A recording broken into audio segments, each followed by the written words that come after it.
This video is our first in circuits. This covers current and resistance. Now again, much of this information we covered last year, so it's just going to be a quick review. Now, we know that electrons are the ones that move. Protons don't actually move. But electrons move from low potential to high potential. Okay, that's something that we talked about when we were discussing potential. Okay, so they technically fall up, which is a bit awkward. So since this is backwards compared to mechanics, it is easier to pretend the positive charges are moving. If the positive charges were able to move, they would fall from high potential to low potential, just as mass falls from high height to a low height. So, since the charge on protons and electrons are exactly the same, it doesn't matter mathematically which charge is moving. Again, the only difference is the direction of the charge flow. So, the most important thing is that we're going to be pretending that our protons are moving rather than our electrons. Now again, we talked about the motion of charges, and this motion is caused by a potential difference. Now batteries and generators create a potential difference. This is the height that we're talking about. As they fall, they do work and run electrical devices, and we can actually calculate all of that. So if we accept that positive charges are moving, then charges move from the positive plate to the negative plate of the battery.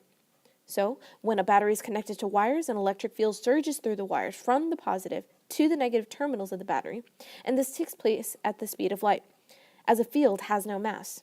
The electric field creates a force on the charges, causing them to move, so theoretically they should accelerate to the speed of light.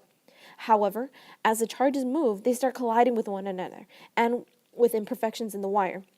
So these collisions slow the charges to a very slow speed in centimeters per second.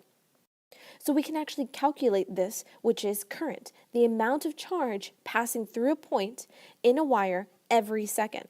Now this is the rate that charges move through a circuit. So I is current, and this is our new unit, amperes, or amps as we call them for short. Q is still going to represent charge in coulombs, and T is still time in seconds. So again, very basic information, conditions for a current to flow. We know that there must be a path made of conducting material. Another way to say this, we need a closed circuit.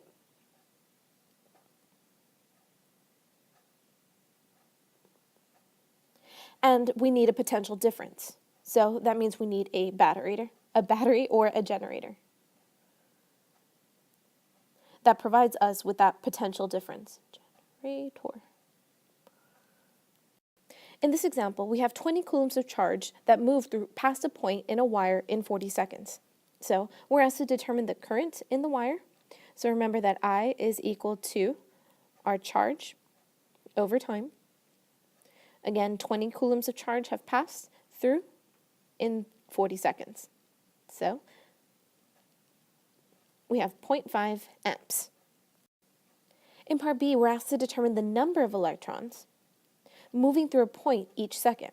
Well, we just said that current was 0.5 amps, or 0.5 coulombs per second, 0.5 coulombs per second. Again, coulombs is a unit for charge. So, if you know that 0.5 coulombs, and we know that there are 1.6 times 10 to the negative 19 coulombs in one electron, then we have 3.125 times 10 to the 18 electrons.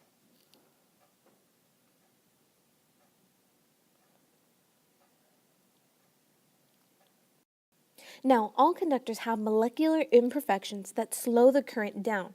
Now, these imperfections act like air resistance in mechanics. So, again, we know that resistance is variable R. It has units of ohms. So if we wanted to calculate the resistance in a circuit, we could actually use this equation, where rho is the resistivity of the material. Again, this is a measure of the quality of the material that it's made out of. L is the length of the wire, and A is the area of the wire. Again, wires are usually cylinders, so we're going to be using pi r squared as our area for most conditions. Now again, if we look at this equation, if rho goes up, then my resistance goes up. If length goes up, my resistance also goes up. If my area goes up, then my resistance actually goes down. And that makes sense because if you think of a highway, if we increase the area, then we are producing less traffic. So if you were to make the area actually smaller or narrower, it's like reducing the number of lanes on a freeway. Now, there's one factor that does affect resistance that we haven't mentioned in this equation, and that's temperature. Increasing temperature also increases the resistance, so that's an important piece that we need to remember. The charges now have to get past imperfections that are vibrating faster. In this example, we have a copper wire with a resistivity of 1.7 times 10 to the negative 8. So that information is our rho, 1.7 times 10 to the negative 8. And it has a length of 5 meters and a radius of 1.5 millimeters, or 0.0015 meters. And we're asked to determine the resistance of the wire. So we can just plug in all of the values that we have. Again, for our area, we're going to be using pi r squared, again, assuming it's a cylinder. Our rho is 1.7 times 10 to the negative 8. Goodness. Our length is 5 meters. And we have pi r squared. Okay. Again, I'm using a lot of parentheses so you can make sure not to make any errors in your calculator. So you should get a resistivity of 0.012 ohms.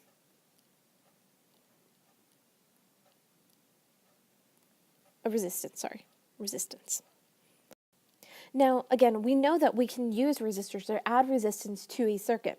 And resistors are specifically designed to create a known amount of resistance. Now, you may ask why we're adding resistance to a circuit anyway, essentially wasting energy. Well, components in electrical circuits are very sensitive and need an exact amount of current and potential to function correctly. So, with resistors with known values can be used to channel electricity down the correct path in a complex circuit, and they can be used to ensure that the electrical components are not overloaded. Again, all of this is just background information so that you understand where we're coming from with all this information. Like light bulbs are actually a specialized form of a resistor. We know that inside light bulbs, we have a thin wire known as a filament. So as this current goes through our wire, it's hitting a bunch of other particles or other charges and also other imperfections in the conducting material. So the more imperfections, the more collisions, and the more heat that is generated. Again, that relationship with the temperature. So filaments are made of a material that glows, giving off light when they get hot enough. Again, a light bulb is a resistor that glows. Now, one of our biggest equations in this entire unit of circuits is Ohm's law. Now, Ohm's law relates the potential of a circuit to its current and resistance in that circuit.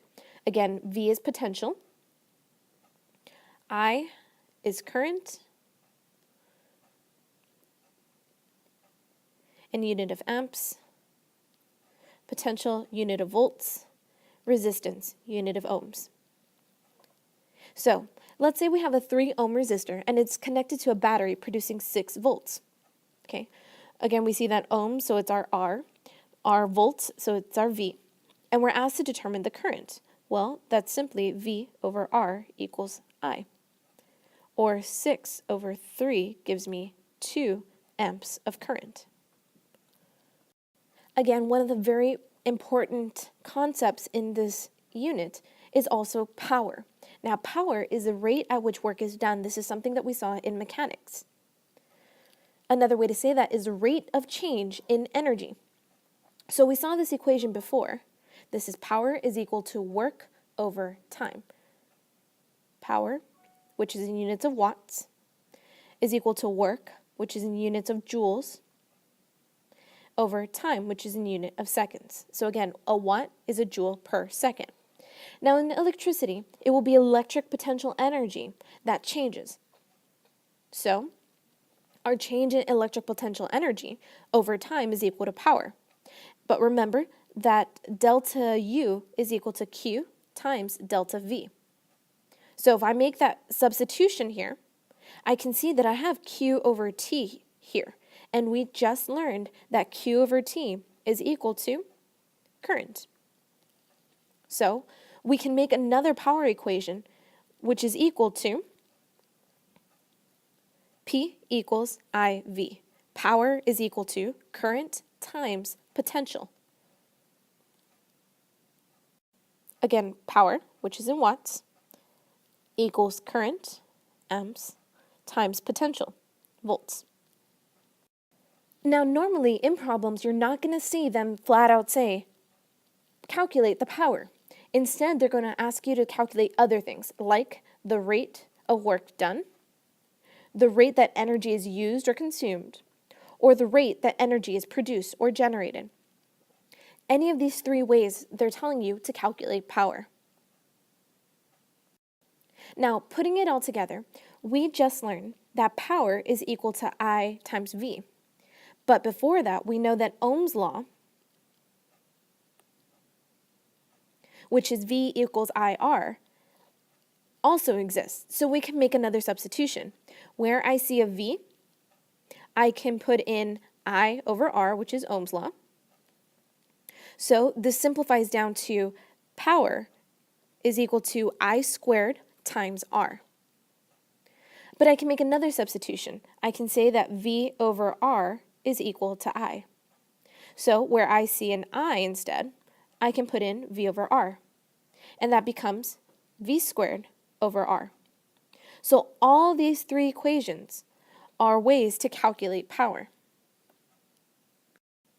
So again, when you are determining the information given, remember that there are different ways or different equations for power. In this last example, we have a 3 ohm resistor that is connected to a battery producing 6 volts. Again, we just talked about that V is equal to IR, and we have 6 volts and 3 ohm, which is our resistance. Okay, we had already calculated that our current was going to be 2 amps. So we're asked to determine the power of the circuit.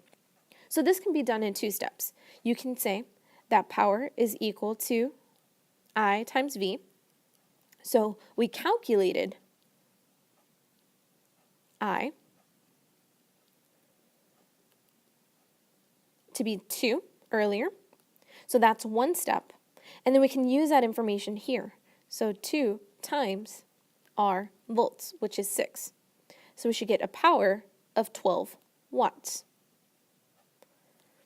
Or, again, if you're familiar with all the other variations, I could have just done, without solving for current at all, that current is equal to V over R, which is V squared over R, which is 6 squared over 3. Again, just 12. So really, if you can remember one of the power variations and V equals IR, you can use any of your substitutions to kind of figure out another way without having to do more than one step.